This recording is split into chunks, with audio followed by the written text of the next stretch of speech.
PROV of Tarlac v Judge Alcantara.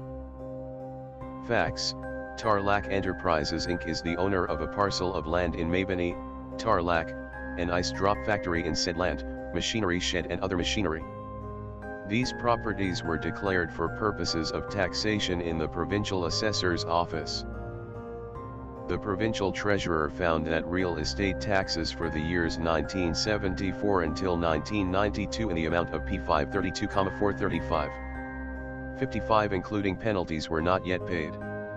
Therefore, the Provincial Treasurer Jose Meru filed a complaint praying that the company pay the said sum as well as damages. The company filed a motion to dismiss, but the lower court denied the motion. Thereafter, petitioner set the auction sale of the private respondent's properties to satisfy the real estate taxes due.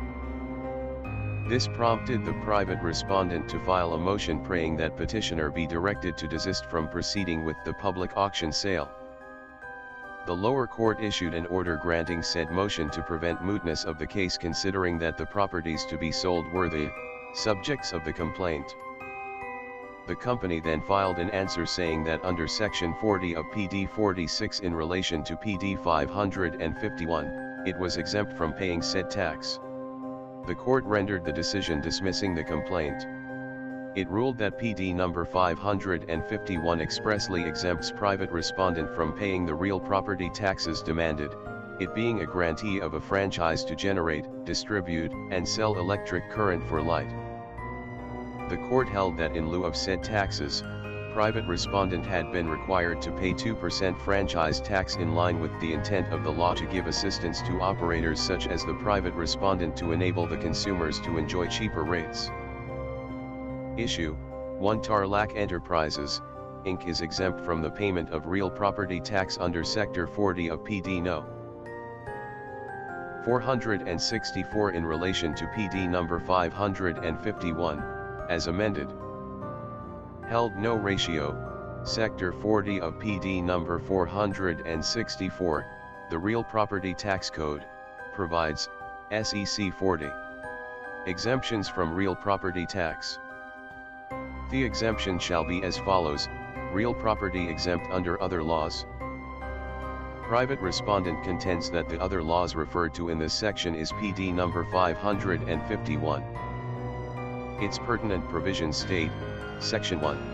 Any provision of law or local ordinance to the contrary notwithstanding, the franchise tax payable by all grantees of franchises to generate, distribute, and sell electric current for light, heat and power shall be 2 of their gross receipts received from the sale of electric current and from transactions incident to the generation.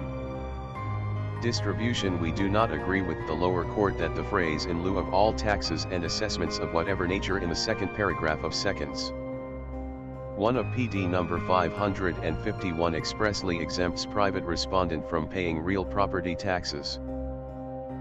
As correctly observed by the petitioner, said proviso is modified and delimited by the phrase "on earnings, receipts, income, and privilege of generation, distribution, and sale," which specifies the kinds of taxes and assessments which shall not be collected in view of the imposition of the franchise tax. Said enumerated items upon which taxes shall not be imposed, have no relation at all to, and are entirely different from, real properties subject to tax. If the intention of the law is to exempt electric franchise grantees from paying real property tax and to make the 2% franchise tax the only imposable tax, then said enumerated items would not have been added when PD 852 was enacted to amend PD number 551. The legislative authority would have simply stopped after the phrase "national or local authority" by putting therein a period. On the contrary, it went on to enumerate what should not be subject to tax, thereby delimiting the extent of the exemption. We likewise do not find merit in private respondents' contention that the real properties being taxed, viz. the machinery for the generation and distribution of electric power, the building housing said machinery, and the land on which said building is constructed, are necessary for the operation of its business of generation, distribution and sale of electric current and, therefore, they should be exempted from taxation. Private respondent apparently does not quite comprehend the distinction among the subject matters or objects of the taxes involved. It bears emphasis that PD No. 551 as amended by PD number 852 deals with franchise tax and tariff on fuel oils and the earnings, receipts, income, and privilege of generation. Distribution and sale of electric current are the items exempted from taxation by the imposition of said tax or tariff duty. On the other hand, the collection complaint filed by petitioner specified only taxes due on real properties, while PD number 551 was intended to give assistance to the franchise holders by reducing some of their tax and tariff obligations. To construe said decree as having granted such franchise holders exemption from payment of real property tax would unduly extend the ambit of exemptions beyond the purview of the law. The annexes attached to private respondents' comment on the petition to prove by contemporaneous interpretation its claimed tax exemption are not of much help to it. Department Order No. 35-74 dated September 16, 1974 11 regulating the implementation of PD No. 551 merely reiterates the in lieu of all taxes proviso. Local Tax Regulations No. 3-75-12 issued by then Secretary of Finance Cesar Virita and addressed to all provincial and city treasurers enjoins strict compliance with the directive that the franchise tax imposed under local tax ordinances pursuant to Section 19 of the Local Tax Code, as amended, shall be collected from business holding franchises but not from establishments whose franchise contains the in lieu of all taxes proviso, thereby clearly indicating that said proviso exempts taxpayers like private respondent from paying the franchise tax collected by the provinces under the Local Tax Code.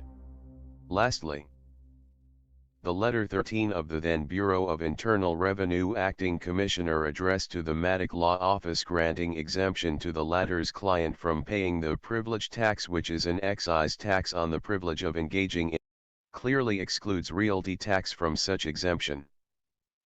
We also find misplaced the lower courts and the private respondents' reliance on Butuan Sawmill, Inc. v. City of Butuan. In that case, the questioned tax is a tax on the gross sales or receipts of said sawmill, while the tax involved herein is a real property tax. The City of Butuan is categorically prohibited therein by Sections 2 of the Local Autonomy Act from imposing taxes of any kind on person paying franchise tax. On the other hand, PD number 551 is not as all-encompassing as said provision of the Local Autonomy Act, for it enumerates the items which are not taxable by virtue of the payment of franchise tax. It has always been the rule that exemptions from taxation are construed in strictissimi juris against the taxpayer and liberally in favor of the taxing authority, primarily because taxes are the lifeblood of government and their prompt and certain availability is an imperious need.